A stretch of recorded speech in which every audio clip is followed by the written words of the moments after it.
ओम शांति। 28 जनवरी 2024 के अव्यक्त बाप दादा के महावाक्य, जिसकी रिवाइज तारीख है 28 नवंबर 1997। पहले हम सुनेंगे मुरली के कुछ मुख्य पॉइंट्स। सबसे बड़े ते बड़ी पर्सनैलिटी है स्वप्न व संकल्प में भी संपूर्ण प्योरिटी की पर्सनैलिटी। हमारी पर्सनैलिटी भले ही नंबरवार है, लेकिन फिर भी विश्व की सर्व आत्माओं से श्रेष्ठ है, क्योंकि हम सबकी पर्सनैलिटी बनाने वाला ऊंचे ते ऊंचा बाप है। अगर यह रूहानी पर्सनैलिटी इमर्ज रूप में रहती है तो उनके नयन, उनका चेहरा, चलन, संकल्प और संबंध सब प्रसन्नता वाले होंगे, सदा प्रसन्नचित, प्रश्नचित नहीं। बेहद की सेवा में अपने को बिजी रखो तो बेहद का वैराग्य स्वतः ही आएगा, क्योंकि यह सकाश देने की सेवा निरंतर कर सकते हो। हद की बातें बेहद में जाने से आपे ही छूट जाएंगी, छुड़ाने से नहीं छूटेंगी। जैसे ब्रह्मा बाप में बाप समाया हुआ था, इसलिए मेहनत नहीं लगी, ऐसे आप सभी भी बाप दादा को अपने में समाते हुए नजर से निहाल करो। हर श्रेष्ठ ब्राह्मण आत्मा में बाप दिखाई दे। दुआएं लेना और देना सीखो। प्रसन्न रहना और प्रसन्न करना, यह है दुआएं देना और दुआएं लेना। कैसा भी हो, आपकी दिल से हर आत्मा के प्रति हर समय दुआएं निकलती रहें। इसका भी कल्याण हो, इसकी भी बुद्धि शांत हो। यह ऐसा है, यह वैसा है, ऐसे नहीं, सब अच्छे हैं। सदा 2 स्लोगन इमर्ज रूप में याद रखो। पहला, जो मैं करूँगा मुझे देख और करेंगे, और दूसरा, हुक्म ही हुक्म चला रहा है, वह चला रहा है, हम निमित्त बन चल रहे हैं। कोई क्या भी करता, मुझे क्या करना है, मुझे क्या सोचना है, मुझे क्या कहना है, इसमें मैंपन लाओ। बॉडी कॉन्शियस वाला मैं नहीं, सेवा का मैं। स्वार्थ से न्यारे और सर्व के संबंध में प्यारे बनकर सेवा करो, तब कहेंगे सच्चे सेवाधारी। सेवा खूब उमंग उत्साह से करो, लेकिन सेवा का बोझ स्थिति को कभी नीचे ऊपर ना करे, यह अटेंशन रखो। शुभ व श्रेष्ठ वाइब्रेशन द्वारा नेगेटिव सीन को भी पॉजिटिव में बदल दो। अब हम सुनते हैं बाबा के मधुर महावाक्य। मुरली का शीर्षक है बेहद की सेवा का साधन रूहानी पर्सनैलिटी द्वारा नजर से निहाल करना। आज बाप दादा अपने अनेक कल्प के मिलन मनाने वाले लाडले सीखे लधे बच्चों से फिर से मिलन मनाने आए हैं। अव्यक्त मिलन तो सदा मनाते ही हो, लेकिन अव्यक्त से व्यक्त रूप में मिलन मनाने के लिए सभी बच्चे भारत व विदेश से फिर से अपने घर पहुंच गए हैं। बाप दादा देख रहे हैं कि चारों ओर बच्चे अपने अपने स्थान पर भी मिलन मना रहे हैं। यह मिलन रूहानी अलौकिक मिलन है। इस मिलन में बाप दादा और बच्चों के स्नेह का साकार स्वरूप है। आज बाप दादा अपने बच्चों की रूहानी पर्सनैलिटी को देख रहे हैं। हर एक बच्चे की रूहानी पर्सनैलिटी कितनी श्रेष्ठ है। ऐसी रूहानी पर्सनैलिटी सारे कल्प में और किसी की भी नहीं है, क्योंकि आप सबकी पर्सनैलिटी बनाने वाला ऊंचे ते ऊंचा बाप है। आप भी अपनी रूहानी पर्सनैलिटी को जानते हैं ना। सबसे बड़े ते बड़ी पर्सनैलिटी है स्वप्न व संकल्प में भी संपूर्ण प्योरिटी की पर्सनैलिटी। नंबरवार हैं, लेकिन फिर भी विश्व की सर्व आत्माओं से श्रेष्ठ हैं। तो बाप दादा हर एक के मस्तक से पर्सनैलिटी की झलक देख रहे हैं। प्योरिटी के साथ साथ सबके चेहरे और चलन में रूहानियत की भी पर्सनैलिटी है। और पर्सनैलिटी क्या होती है? जो खजानों से संपन्न होते हैं उसकी भी पर्सनैलिटी होती है। लेकिन कितने भी बड़े बड़े संपन्न आत्माएं हो, आपके आगे वह संपन्न आत्माएं भी कुछ नहीं है, क्योंकि वह भी अविनाशी सुख शांति के खजाने से खाली हैं। आपके पास जो संपत्ति है उसके आगे अरब खरबपति भी बाप से सुख शांति मांगने वाले हैं, और आप सदा अविनाशी खजानों से भरपूर हो। वह खजाने आज हैं, कल नहीं, लेकिन आपका खजाना न कोई लूट सकता है, न कोई आत्मा खजाने को हिला सकती है। अखुट है, अखंड है। ऐसी पर्सनैलिटी वाले आप बच्चे हो। सबसे ऊंचे ते ऊंची पर्सनैलिटी वाले फिर भी आत्माओं द्वारा, विनाशी धन द्वारा, विनाशी ऑक्यूपेशन द्वारा पर्सनैलिटीज बनती हैं, वह कहलाई जाती हैं। लेकिन आपको ऊंचे ते ऊंचे परम आत्मा ने श्रेष्ठ पर्सनैलिटी वाले बना दिया। तो अपनी ऊंची पर्सनैलिटी का रूहानी नशा रहता है तो हाथ हिलाओ। बाप दादा को इतने श्रेष्ठ पर्सनैलिटी वाले बच्चे देख कितनी खुशी होती है। आपको भी होती है। बाप दादा बच्चों की ऐसी श्रेष्ठता को देख क्या गीत गाते हैं जानते हो? आप भी गाते हैं, बाप भी गाते हैं। बाप का गीत सुनाई देता है या टेप का गीत सुनाई देता है? बाप दादा की टेप न्यारी होगी ना, ऑटोमेटिक है, चलाने की मेहनत नहीं करनी पड़ती। और दिल का गीत दिल वाले ही सुन सकते हैं, सिर्फ कान वाले नहीं, दिल वाले। तो सभी दिल वाले हो ना? दिल वाला मंदिर में आपका चित्र है ना? सभी ने अपना चित्र देखा है। बाप दादा तो सदा बच्चों के चित्र और चरित्र देखते रहते हैं। तो आज पर्सनैलिटी को देख रहे थे। सदा यह पर्सनैलिटी स्मृति में इमर्ज रहे, है ही नहीं है, दिखाई देवे, अनुभव में आए। सदा ऐसी पर्सनैलिटी में रहने वाले की निशानी क्या होगी? जिस निशानी से समझ जाएं कि यह अपने पर्सनैलिटी में है। अगर यह रूहानी पर्सनैलिटी इमर्ज रूप में रहती है तो उनके नयन, उनका चेहरा, चलन, संकल्प और संबंध सब प्रसन्नता वाले होंगे। सदा प्रसन्नचित्त, प्रश्नचित्त नहीं, प्रसन्नचित्त। अगर प्रश्नचित्त है तो चलन भी पर्सनैलिटी वाली नहीं, चेहरे पर भी प्रसन्नता की झलक नहीं। कुछ भी हो जाए, पर्सनैलिटी वाले की प्रसन्नता छिप नहीं सकती, मर्ज नहीं हो सकती। प्रसन्नचित्त आत्मा, कोई कैसी भी आत्मा परेशान हो, अशांत हो, उसको अपने प्रसन्नता की नज़र से प्रसन्न कर देगी। जो बाप का गायन है नज़र से निहाल करने वाले, वह सिर्फ बाप का नहीं है, आपका भी यही गायन है। और अभी समय प्रमाण जितना समय समीप आ रहा है तो नज़र से निहाल करने की सेवा करने का समय आएगा। 7 दिन का कोर्स नहीं होगा, एक नज़र से प्रसन्नचित्त हो जाएंगे। दिल की आश आप द्वारा पूर्ण हो जाएगी। तो सभी क्या समझते हो? आदि सेवा के रत्न क्या समझते हैं? ऐसी सेवा कर सकते हो ना? अभी देखो, आप लोगों ने 40 वर्ष सेवा की या ज़्यादा भी की, कोई का 1-2 साल कम भी होगा, किसका ज़्यादा भी होगा। अभी आप लोगों ने अपने साथियों को यह सेवा सिखा दी और निमित्त भी बना दिया। अभी आप क्या करेंगे? वो सेवा तो वह भी कर रहे हैं। आप आदि रत्न हो तो न्यारी और प्यारी सेवा करेंगे ना। अभी फिर उत्सव मनाएंगे कि नज़र से निहाल कितने किए, 9 लाख में से कितने बनाए। आगे तो 33 करोड़ भी हैं, 9 लाख तो उसके आगे कुछ नहीं है। बीज तो यहाँ ही डालना है ना।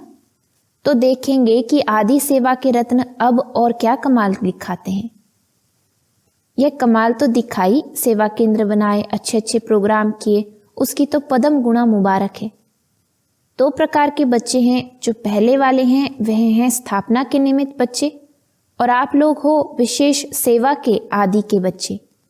यह दादियाँ हैं जड़ स्थापना वाले, और आप सब सेवा के आदि रत्न हैं पहला तना। तो तना तो मजबूत होता है ना, तना पर ही सब आधार होता है, तना से ही सब शाखाएं निकलती हैं। जड़ वाले तो सूक्ष्म में शक्ति देते हैं, लेकिन जो प्रैक्टिकल में होता है, दिखाई देता है, वह तना दिखाई देता है। तो दादियां भी गुप्त हो गई हैं, सकाश देने वाली, और प्रैक्टिकल में स्टेज पर आने वाले आप निमित्त बने। सम्मान समारोह में आई हुई सभी बड़ी बहनों से बाप दादा ने हाथ उठवाया, इसलिए बाप दादा काम दे रहे हैं। समारोह तो बहुत अच्छा मनाया ना। बाप दादा ने सब देखा, सजी हुई मूर्तियों को देखा। उस समय तो आप लोगों को भी यही रूहानी अनुभव हो रहा था कि हम चैतन्य मूर्तियां हैं। ऐसे ही लग रहा था जैसे सजी हुई मूर्तियां मंदिरों से शांतिवन में पहुंच गई हैं। तो बाप दादा अभी बच्चों से चाहते हैं कि अभी फास्ट सेवा शुरू करो। जो हुआ वह बहुत अच्छा। अब समय प्रमाण औरों को ज्यादा वाणी का चांस दो। अभी औरों को माइक बनाओ, आप माइट बन के साकाश दो। तो आपकी सकाश और उन्हों की वाणी यह डबल काम करेगी, तभी 9 लाख सहज बन जाएंगे। अभी आप सभी चाहे फंक्शन में बैठे या और भी महारथी हैं, तो महारथियों की अभी सेवा है सर्व को सकाश देना, बेहद की सेवा के मैदान में आना। जब बाप अव्यक्त वतन एक स्थान पर बैठ चारों ओर के विश्व के बच्चों की पालना कर सकते हैं, कर रहे हैं, तो क्या आप एक स्थान पर बैठे बाप समान बेहद की सेवा नहीं कर सकते हो? आदि रत्न अर्थात फॉलो फादर, बेहद में सकाश दो। कई बच्चे अपने से भी पूछते हैं और आपस में भी पूछते हैं कि बेहद का वैराग्य कैसे आएगा।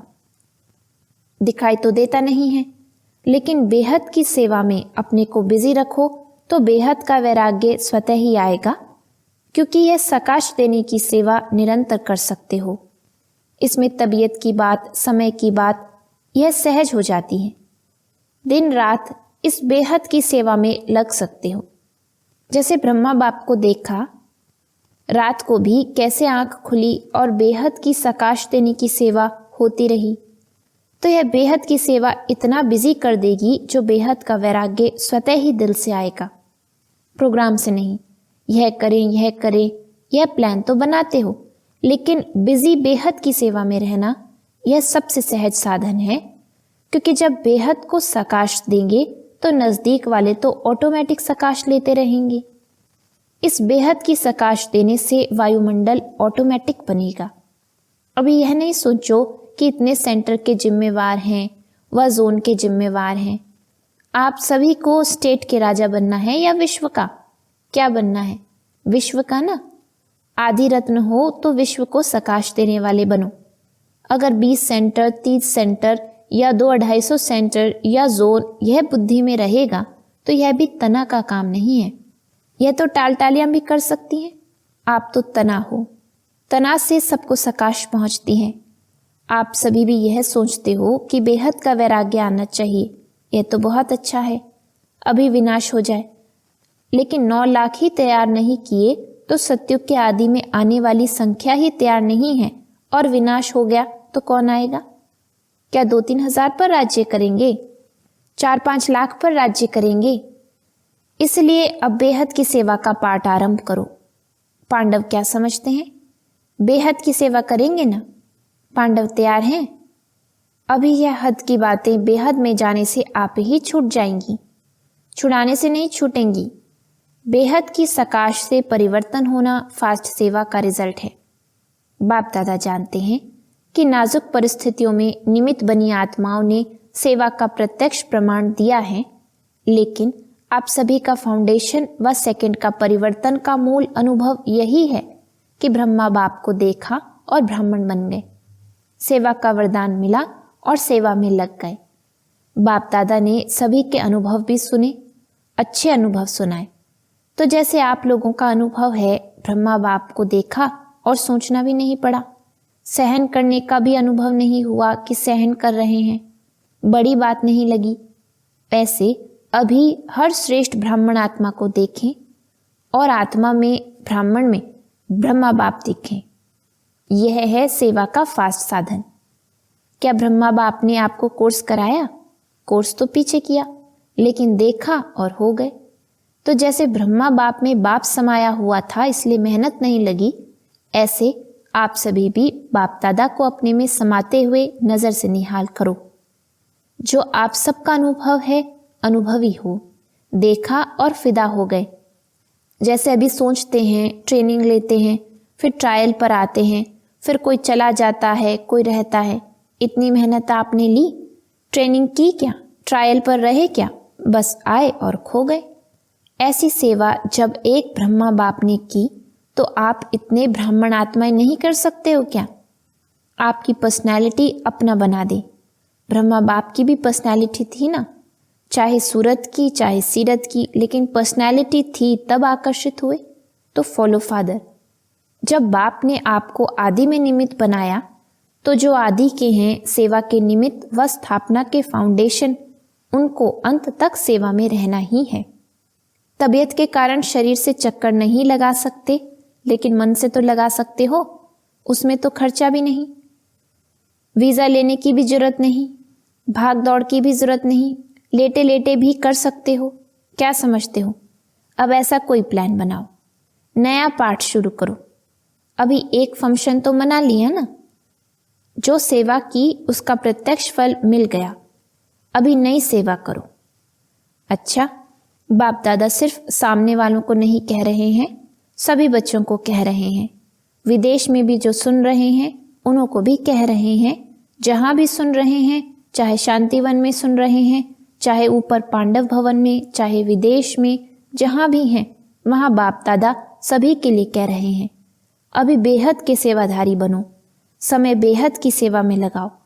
बेहद की सेवा में समय लगाने से समस्या सहज ही भाग जाएगी, क्योंकि चाहे अज्ञानी आत्माएं हैं, चाहे ब्राह्मण आत्माएं हैं, लेकिन अगर समस्या में समय लगाते हैं व दूसरों का समय लेते हैं तो सिद्ध है कि वह कमजोर आत्माएं हैं, अपनी शक्ति नहीं है।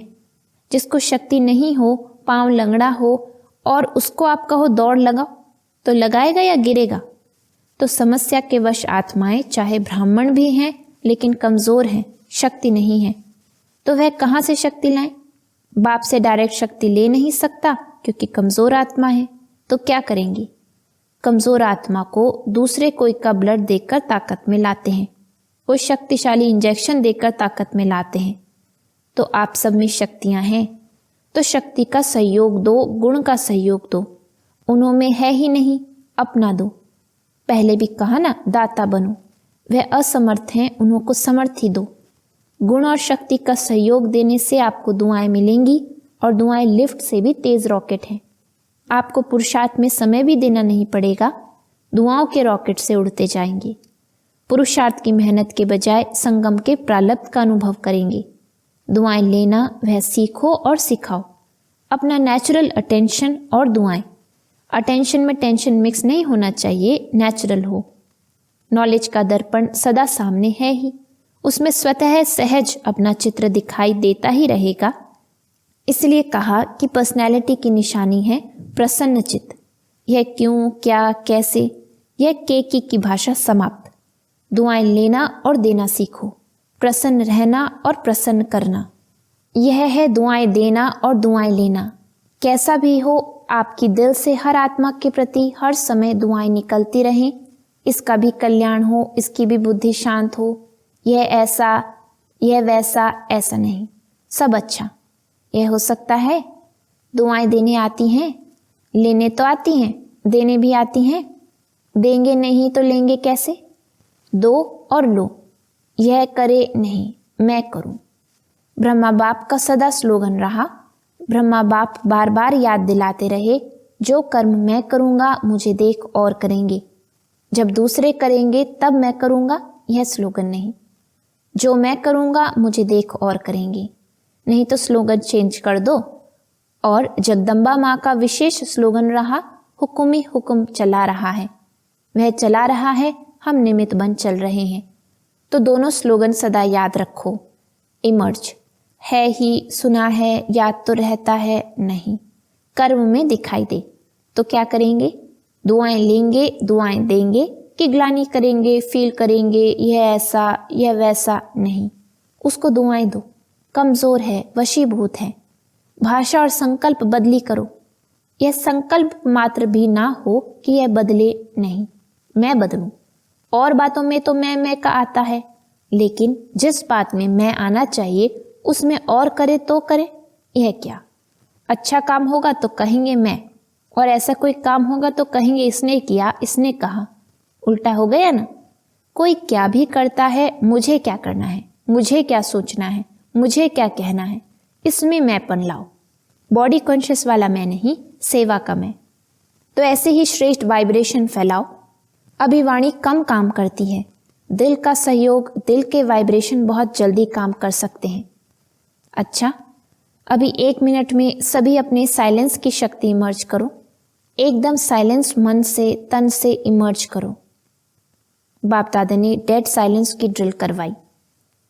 अच्छा, चारों ओर के सर्व विशेष आत्माओं को, सदा रूहानी पर्सनैलिटी के नशे में रहने वाली आत्माओं को, सदा बेहद की सेवा में स्वयं को बिजी रखने वाली निमित्त विश्व कल्याणकारी आत्माओं को सदा ब्रह्मा बाप और जगदम्बा का स्लोगन साकार में लाने वाली, ऊंच ते ऊंच नज़र से निहाल करने की सेवा में सदा रहने वाली बाप समान आत्माओं को बाप दादा और जगदम्बा माँ का याद प्यार और नमस्ते। रूहानी बच्चों की रूहानी बाप को नमस्ते। वरदान: स्वार्थ से न्यारे और संबंधों में प्यारे बन सेवा करने वाले सच्चे सेवाधारी भव। जो सेवा स्वयं को व दूसरों को डिस्टर्ब करे वो सेवा नहीं है, स्वार्थ है। निमित्त कोई ना कोई स्वार्थ होता है, तब नीचे ऊपर होते हो। चाहे अपना चाहे दूसरे का स्वार्थ जब पूरा नहीं होता है तब सेवा में डिस्टर्बेंस होती है। इसलिए स्वार्थ से न्यारे और सर्व के संबंध में प्यारे बनकर सेवा करो, तब कहेंगे सच्चे सेवाधारी। सेवा खूब उमंग उत्साह से करो, लेकिन सेवा का बोझ स्थिति को कभी नीचे ऊपर ना करे, यह अटेंशन रखो। स्लोगन: शुभ व श्रेष्ठ वाइब्रेशन द्वारा नेगेटिव सीन को भी पॉजिटिव में बदल दो। अब है अव्यक्ति साइलेंस द्वारा डबल लाइट फरिश्ता स्थिति का अनुभव करो। आज का पॉइंट है, करण करावनहार बाप है, कराने वाला सब कुछ करा रहा है, मैं निमित्त करणहार बन कर रहा हूँ। इस स्मृति से कर्तापन के भान को समाप्त कर न्यारे और प्यारे बनो। सब बोझ बाप के आगे समर्पित कर अपने अनादि स्वरूप की स्मृति से अनादि स्वभाव संस्कार धारण कर डबल लाइट स्थिति का अनुभव करो। ओम शांति।